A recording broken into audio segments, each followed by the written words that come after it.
Hello, I'm Susannah Malbreaux, publisher of the Southern View magazine. Today I'm so excited that I have an opportunity to interview Dr. Cook.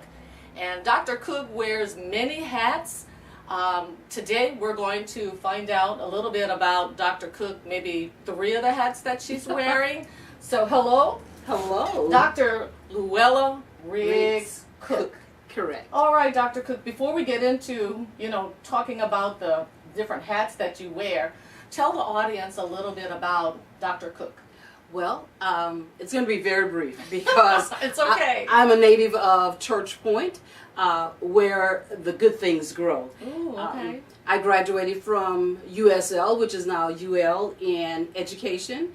I got my first master's in supervision and administration at Southern University in New Orleans, in Baton Rouge, and then my second master's in social work at SUNO, Southern University in New Orleans, and I got my doctorate in education leadership at Nova Southeastern in Fort Lauderdale, Florida.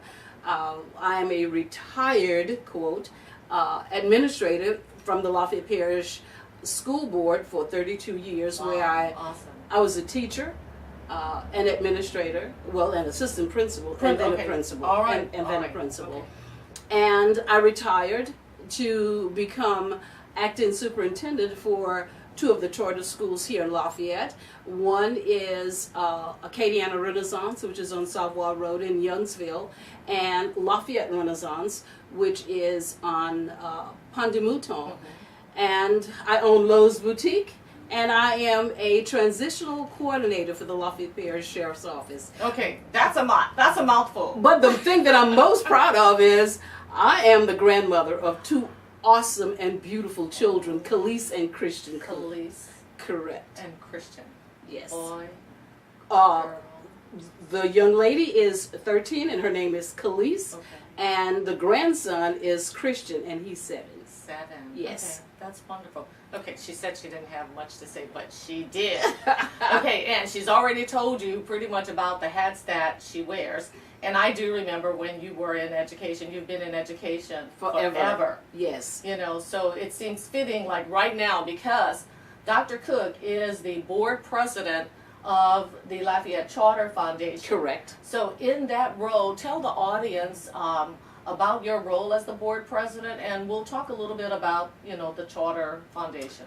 My role as board president basically is to make sure that our 2 charter schools are run based on the law and compliance, and to make sure that the public get an accurate view of what it is we do. And of course to make sure that the children get second to none education. That's correct. Okay. When did the schools open?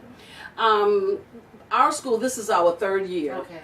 And we started with kindergarten through 6th grade. Okay. And then our 2nd year, we opened up the 7th grade. And this year we have our 8th grade. So now we're over capacity at both schools. Wow. So we have K through 8th grade. Awesome. Okay, so both charter schools opened at the same time? At the exact same time. Wow. I don't know where the energy came from, but we did it. Yeah, that's a lot. So how many board members are there? Currently we have 9 board members. Okay. Our goal is to have 11. So if there's anybody out there who would like to join us, please feel free to contact me. Okay, so you talked about the 2 charter schools. You talked about you guys are at capacity. So no doubt you have a waiting list. Oh, yes, indeed. On the north side at Lafayette Charter, we have 877 with a waiting list that has dwindled down to 88, but at one point in time it was at 500. And at Acadiana Renaissance in Youngsville, we have overcapacity, 877. Our goal was 830. So we are way, and the waiting list there is 179. Wow, so the folks that are on the waiting list, their children are what, at the Lafayette Public Schools? Well, not necessarily, No. because we are a type 2 charter school. Our students come from all over the state. So some of our students come from the Lafayette public school system. Others come from surrounding areas. So our waiting list is a conglomeration of everybody. It's a mixing pot. Okay. So it's a type 2. You guys are governed by what entity? We are governed by Lafayette Charter Foundation, and we are managed by Charter Schools USA. We have absolutely no affiliations with the Lafayette Parish school system. However, we're not in competition because all children need to be educated. Right. You know what? Call it competition, if you want. At the end of the day, it's about making sure that the students get the education. And that, if it's Lafayette Charter Foundation that has that opportunity to educate, then that's a wonderful thing. And we're just giving the parents another choice. Another choice. Another choice. Right. So, it goes to 8th grade. Correct. And then do they go to the high schools in their district? Well, is that where they transition to? This year's 8th graders have a choice of going to any of the schools within the Lafayette Parish or their residing parish. Charter Schools USA with Lafayette Foundation will be building a high school in the Lafayette Parish area, and the 7th graders who will be 8th graders next year will have a choice of coming to our high school, and the 8th graders of this year will also have a choice of coming back to us on the high school level. I'm all excited about that. I bet you are. I see that. So is there a location set up already for the high school? Nothing written in stone, but we have some locations that we are looking at and in the process of negotiating, but as of this moment, we have nothing concrete. Okay. And I was going to ask about graduation rate, but, how's the graduation rate as it pertains to the 8th graders? I mean, are folks on the level either with the state or higher? Oh, I'm so excited to say all of our students at both schools at each grade level is above the state. Awesome. Above the state expectations. And I would say that our 8th graders this year will be a force to reckon with when they go to the high schools, because at this point in time, and we're not at half point, they have surpassed the state level, and some of them have passed the national level. Okay. I did get a chance to go to the open house at the Lafayette Renaissance off on Ponte Mouton. That was absolutely wonderful. The students just took control. They were interactive. They communicated. They toured the adults. So you could see that, there's teamwork. And yes, then they displayed leadership qualities. And that's what we try to do at both of our schools, is to take our students and make them leaders from the day they walk into the classroom, so that when they go out into the world, they won't hesitate to show their leadership capabilities and take their leadership position. That's what we are trying and working very hard to do. Okay. How's the parental involvement? Oh my God. I gotta ask. I mean, because yes, we know how it is in some of the schools. Some parents, they're not as interactive as we would like them to be. So, I always like to find out, like with the charter schools, are you guys making some steps in a more positive direction? Well, it is mandatory that every parent donate at least 20 hours per year. That's not a lot. No, it isn't. But you would be surprised how much parents will do within that 20-hour span. And some of them will complete that 20 hours the first week of school, and they do not stop. We don't have 100%, which would be perfect, but we have an awesome percentage of parent involvement, and that makes a difference in how our students excel. Right. Well, you're not at 100%. There's always a goal, for you to work towards. That's right. That. And even though we say parent involvement, we always say it takes a village to raise and educate a child. So it need not be the biological parent. It could be an uncle, an aunt, a cousin who will come in and share their expertise or their time with the school. And when the children see their family member, it gives them a boost, and they love it. So you were talking about, how you guys have exceeded, capacity. And I know you're talking about the high school.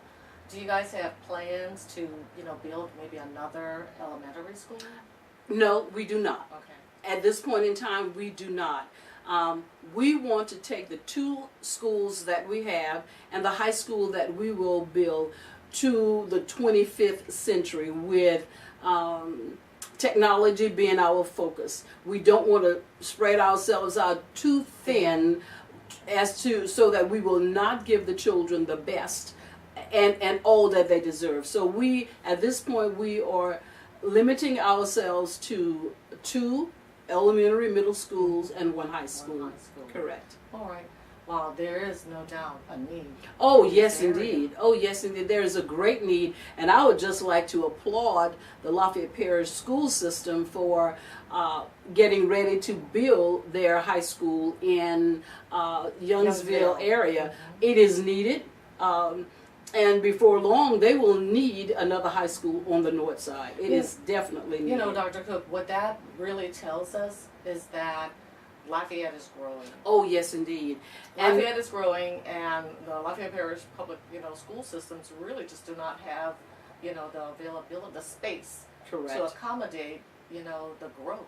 And the other thing it tells us that the Lafayette community has a lot to offer, and people are being attracted to this area because they want to be a part of the successful group. The Yes. success, exactly. So parent-teacher conference, parents are attending, they're interjecting, following up with their kids. Do you guys have any extracurricular activities for Oh, the yes. students? Yes, we do. We have basketball, volleyball. We have robotics, which is adding to the academics of the students. And we have band. We have drum lines. We are moving very slow. All of our extracurricular activities are what the children request. Because when you allow a child or a person to have a say in what's going on, they take ownership of it, and it becomes most successful. So when they ask for it and we can find the resources to implement it, we do so. That's good. What about transportation? Is that available? Transportation is not available at this point in time. It is my understanding that the state is going to make it mandatory. However, transportation is not stopping us from filling every chair and every space in the school. If there was a need for transportation, a need meaning if we were not at capacity at both of the schools, transportation would not be on the table to discuss. It would have been implemented because we want to reach as many children as possible and as many children as we have space for. Okay. But when we implement the transportation phase of the school system, it will be different in that we will not have yellow buses all over the place because we get students from all over the state. It would be impossible to provide transportation for students into our schools from around the state. So it will be different, totally different. That's understandable. Yes. I mean, if folks, there's no way that you can provide transportation, in those particular areas. So you said it's the state that's mandating. Is that something that they're mandating for the charter schools? Correct. It is. It is. And ironically, we have students coming to our schools from as far as Baton Rouge because their parents come here to work, as far as Awesome. Washington, Wow. Louisiana, as far as Crowley, as far as Houma, Louisiana. So transportation, we will provide it in a unique fashion. But right now the parents are working the transportation modality. They are carpooling. Which is a good thing. Yeah. The thing it is, if you want your child to have the best, you will have to make some sacrifices. And our parents are making awesome sacrifices, and they're very satisfied. Awesome. All right. Anything else you'd like to share about the charter schools? Because I know that you can go on talking about. Oh, yes, indeed. I'm the addicted charter to education. schools. I know. And anytime I can add to the quality of life of a family, of a child through education, I am there. So we might need to go on to something else because charter schools and education is my thing. And actually, we covered everything that I actually wanted to. Okay, so the next thing, the next hat that she wears Okay, I had to look this up. Okay, Transitional Coordinator with the Lafayette County Sheriff's Office. Okay, I did read up a little bit about that. That's like so massive, but tell us specifically, what does that entail? Okay, as a transitional coordinator for the Lafayette Parish Sheriff's Office, I work with the population that is under the control or the umbrella of the Sheriff's Department, but they are not in jail. Okay. They go home every night, they go to work if they have jobs, they go to school. And my job is to make sure that all of my clients, I don't call them prisoners, I call them clients. All of my clients have all of the social tools that they need to be successful.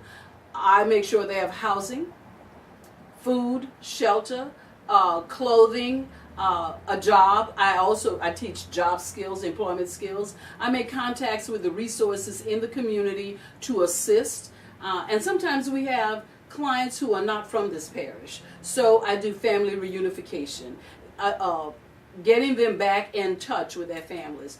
Also, if the person that's in our program, which is the alternative sentencing program, if they're in our program and they are the sole provider for the children, I work with the schools to make sure those children are not being negatively impacted because their parent or their guardian is not functioning as well as they should. And that's in a nutshell. Everything that a person would need to succeed is what I do, including referring them for medical assistance, housing. We also, if they're having utility problems, we go to the utility company and try to work out a budget that would assist. I certify them in custodial management, which is just cleaning, just learning how to use chemicals in a positive way. I also make sure that they have, they're tested, urinalysis, drug test weekly, and if they have a positive drug test, they don't go out on the jobs. We send them to a rehab center. We make sure that they get the resources they need. If they are homeless, we find places in Lafayette, shelters in Lafayette. However, sometimes we have to send them to Opelousas, Crowley, as far away as Lake Charles. But we make sure that they have a roof over their head and their self-esteem and their self-value comes into play. And once they have a job, we're noticing that once they have a job and can provide for themselves, the recidivism rate goes down. And it's ironic how if you can provide for yourself and you find out that other people care about you and will not judge you, then you are willing to do whatever it takes to get back to being a functioning person in the community. It's an awesome job. It's mind-blowing. How long have you been doing that particular job? You really want to know? 7 years. Really? Yes. And then, okay, this is like after retirement, we go back into doing something a little different. This is after retirement. Yeah. And what prompted me to go to the Sheriff's Department, I just wanted to know where all the money was coming from. Why we had so many minorities incarcerated. What was being done once they have served their time and they were released? Where would they go? Who was preparing them? So instead of just guessing, I became a part of the solution. Wow. Yes. That's awesome. What age group are you having to work with? As far as clientele, 17 years old. And we also have some that's younger, but they're in a different program. Okay. The clients that I work with are from 17 to 85, 90 years old. Okay. Yes. So are they court ordered to go through this particular program? Yes. Okay. Yes, they are. All right. So does that, so they're not incarcerated. They've been not necessarily pardoned. Tell us a little bit about Okay. that. They have not been released. They are not in jail, but they're under the total control of the Sheriff's Department. There are rules and regulations that they must follow, and if they become non-compliant, then they are sent right back to jail. Right. So you have a, that's in your hands. That's in my hands as hands. well as in that case manager's hand. And the program, it's a team. It's a teamwork. I'm a transitional coordinator. Every client has a transitional coordinator, a case manager, and a program supervisor. All decisions are made through that team, and we look at every aspect of that person's life. If our client make a mistake, that doesn't mean he's going back to jail. We look at what caused that mistake, whether it was the systemic programming that we're doing, maybe he needs more, maybe he needs another environment, and we work with that. However, we do not put the community in harm's way by letting someone go because we can't help them. If we cannot help them, which is very few, because of course, there's mental illness that goes on and they need to be hospitalized rather than incarcerated, then we send them to the medical staff at the jail, and from there they do what they need to do. Okay. So do you meet with clients on a one-on-one basis? Oh yes, Okay. That's confidential? because of the confidentiality laws. We have to meet with them one-on-one. They sign a confidentiality release form, and then we bring in the other people, and that includes their families. If they say, we don't want you to talk to our families, we don't. We don't. Okay. Now, as far as job related, because you indicated you help them to get a job, do you help them to prepare resumes and? Yes, I teach a class which is called employment training. In employment training, we teach them how to write resumes, and if they don't have typing or computer skills, we type it for them. We teach them how to answer interviewing questions, eye contact, power walk, handshake, how to dress, and leaving the street lingo behind, how to decide what is their best skills and how they could, because corporate America will want to hire people who will bring money into their business. And then our clients are looking for how they can make money to take care of their families. Well, they've got to know how to do both. Right. Make money for the company and secure money for themselves. So I also certify them in what is called CTEC, which is how to do fiber optics. Connecting fiber optics, which is a lucrative business. We also certify them in Safe Serve, which is working in restaurants and how to do that. There are numerous programs, and computer skills. We certify them in computer skills. There are numerous job-related programs that they go through that once they leave us and they apply for a job, there's no reason why they shouldn't get the job other than their felonious background.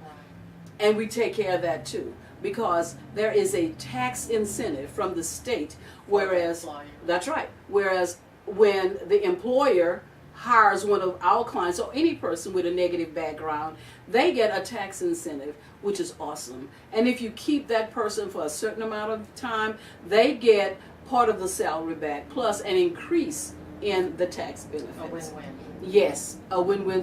And the good thing about that is when an employer hires one of our clients, they don't have to pay for the drug testing because they still have to report to us on a weekly basis. And we follow them. We monitor their movements. We monitor when and if they become ill on the job, we make sure they get medical assistance. So it's a win-win situation for the employer as well as the employee. And that's what I was going to ask too. How receptive are employers in hiring for the clients in your program? But it sounds like with the incentive, that is something that will encourage them to hire. And we also know that there are professions where the law says you cannot hire a felony, and that includes all of the schools. All of the schools. That includes some health facilities, some nursing homes. But there are jobs like at the fast food restaurants, at the casinos, but they cannot be on the floor where gaming is going on or where liquor is being served continuously. But there are car washes, there are oil companies that will take our clients and send them offshore. There are a wealth of occupations that our clients and the employees, many of them will call us and ask, And do you have any? Yes. Awesome. Welding. Do you have someone that fit this bill? Because they know that once we send them out, we send them clean, professional, desired people who are desperate for a job, and they will maintain that job. Okay. Yes. So you guys out marketing that particular program? Oh, yes, indeed. Okay. Oh. Before I got with the Sheriff's Department, that was the best hidden secret in the In world. the world. But since then, I've organized job fairs on the community corrections premises, and then we take our clients to all of the job fairs in the Lafayette area. So now it's out. Okay. Now it's out. About how many clients are in the program? Oh my goodness. You're looking at between 500 to 800. Really? Yes. Wow. Yes. How long do they stay in that program? That depends on what the judge mandates. You have some who will stay 60 days. You have some who will stay 90. You have some who will stay as little as 10 days. Okay. Yes. So they ultimately go through the program, excel, they more or less graduate Correct. from that particular And program. to keep it clear, we do not have major offenders. We have child support cases. We have minor drug cases. We have some domestic issues, but things that are ultra violent, then they go to another program. Yes. Okay, I got my dose of education on transitional coordinator because when I saw it on your resume, I thought I'd never heard of that program before. Of course, I'm kind of out and about and, didn't know. So now, we've had another opportunity to let the community know yes. about it. Okay, you'll be able to submit an article or something on that. Oh yes, I would love to, magazine. and my article will be just as long as my interview. That's all right. Okay, so we've got to, hear about two of the hats that Dr. Cook wears. The other one, finally, she is the owner of Lowe's Boutique, and I'll go back and add, it's an upscale clothing boutique here in North Lafayette. We're in her shop at this very moment. So there's so much that we can talk about. When I came in, I was telling Dr. Cook, okay, wow, inventory has increased tremendously since the last time I came out here. So what I'd like to know, and I probably do, but the audience don't know, when and why did you, what I guess propelled you to start Lowe's Boutique, a clothing, upscale, not just clothing, upscale boutique? Well, the upscale boutique idea came when I would go to functions and I would see 7 or 8 gorgeous women in the same outfit. In the same dress, and I'm saying there has got to be, and then I would see voluptuous women wearing what in my day was called a muumuu, and it was just not flattering to the body. So I decided, okay, I want our ladies to look like ladies. You don't have to be a first lady to dress appropriately and to carry yourself in a very special way. So I decided I would open the store. And when did you open? I know it goes back years. It would be 8 years in November. Okay. 8 years. I just love fashion. And the other thing is, I basically paid my way through college by making wedding dresses, tuxedos, anything my roommates wanted, I could whip up in a second with my Singer sewing machine. Now I have to say, I did not know that about you. Wow. And when I was a teacher in the high school, we had students who could not afford to get prom dresses. So I would make their prom dresses free. Oh. And what we would do, we would just take 2 or 3 other dresses and put them together. And there they had a unique prom dress. Not just a Oh no, dress. Not just a prom dress. I believe in uniqueness. And another thing I want to tell you is when people see boutique, they think it's just for women. Right. My boutique is for men as well. I carry bow ties. I order suits. I dress 12 ministers. And I don't dress just ministers, but men are hesitant to come in because it says boutique, and we need to get with the program. Boutiques are for men as well. Yes. Well, it's all in advertising. That's right. Yes, indeed. I'll have to look through the window and see if we have a male model. Oh, look! If you look out in that window, you will see shirt and bow tie. All right. Yes. That's awesome. Yes. All right. So you're going on 8 years. How is the success of the business going? Retail is an up and down situation. It depends, and because of the type of clothing that I carry, most of the clothes I carry in here are not Saturday night go outs, okay? They are for special occasions. So like I carry wedding dresses, mother of the bride dresses, first lady dresses. I have a whole line of upscale African clothing, hats, gloves, jewelry.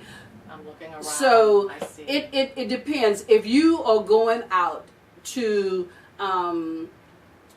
Saturday night at the brass room, this is not where you're going to shop.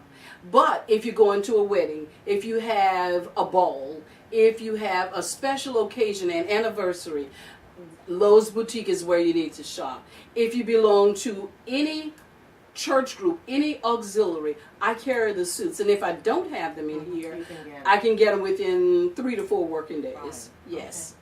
So entrepreneurship, what would you tell to someone in the audience that is interested in starting their own business? How could they go about doing that?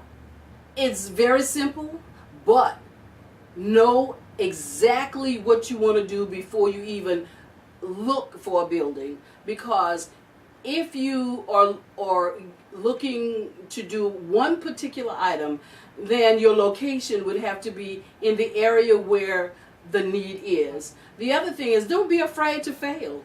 Right. Don't be afraid to fail, because you learn more from failing than from succeeding. Exactly. And the other thing is, there's money out there for young businesses, startup capital, small businesses, women. There's money out there. You just don't give up when the first time you try the answer is no, or you don't have the right credit, or you don't have the clientele. You have to sell. And what I do is, what I sell in my store, I wear. Okay. So I advertise. I advertise. And don't be afraid to be different. This is therapeutic for me. Right. And when my clients walk in, I greet them, I walk them out, I call them and say, how did the wedding go? Send me some pictures. How was the baptismal? What did they say about the baby's garment? Or I'll ask, where'd you hear about Lowe's Boutique? Mm-hmm. And they tell me. Right. It's exhilarating to be in here. Therapeutic. Right. Oh, I'm going to put one of your clients on the spot, Miss Jamie Gabriel. Oh, yes, indeed. I mean, I saw her posting on Facebook. She was in the store. She was actually shopping. She's videoing everything and really just out there promoting it, and got a lot of hits as well. Yes, indeed. She seems to be your biggest fan and your biggest client. And I told her when I spoke with her, I'm like, okay, how many purses do you need? But she's like, she was eyeing what that might be the bag that she was looking at. Look, no, she bought it. She bought the bag because this was her, as she said, her early Christmas gift for herself. But I knew there was a gentleman involved. Okay. We telling on you, Jamie. I'll have to see if she's wearing that right now. If it's gonna be under the tree. Well, let me tell you, Lowe's Boutique was a dream. My dream was to open a chain of Lowe's boutiques. But once I got into the business, I realized that retail is seasonal. Mm-hmm. Yes. And the other issue is you have to promote what the community wants. And I tried television advertisement, I tried radio advertisement. The best advertisement is word of mouth. Word of mouth. Yes. So sisters out there and brothers, come on in so you can see what's at Lowe's Boutique, so you can go and tell your friends. Go ahead and give them the location and the phone number, Okay. website. The location is 2513 Moss Street here in Lafayette. Louisiana. The telephone number is 337-288-4975. And when you come in, you'll have a shopping experience that will bring out the wow in you. Wow, I like that. I like that. All right, I'll give you an opportunity to give some closing comments. Wherever it is you want to focus in on the store, I think that's great because you have so many beautiful things, and I'll basically do what I do best. One, I want to thank you guys for tuning in to another interview by the Southern View magazine. Like us on Facebook. This interview will be posted on YouTube, on our website, and on Facebook, and it will also be published in the December issue of the Southern View magazine. Thank you so much. Oh, thank Dr. you. Cook. I appreciate Really it. Thank you. it. Thank All right. you.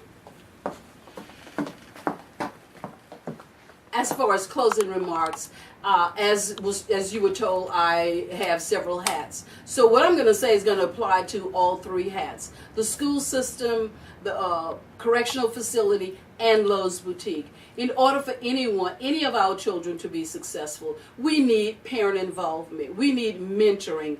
The school system is there, but believe you me, you cannot drop your child off in the morning and pick them up 8 years after and have them totally educated. Our parents need to get involved. As far as the penal system is concerned, we cannot just be friends to our children. We have to know how to say no, be firm, and model what we preach. And then we can reduce recidivism down to zero. I'm not understanding why we have 16 and 17-year-olds in the penal system where they have not experienced what life is all about. So all of the organizations in the area, we need to reach out to our youth and give them an understanding of what life is all about. And as far as Lowe's Boutique is concerned, I'm here to make sure that you have a unique experience. I carry sizes from 0 to 54 in clothing, and in shoes from 5 to 13 and a half double wide. So come by and see me so we can have a great time. And Susannah, thank you so very much for sharing Lowe's Boutique with the community.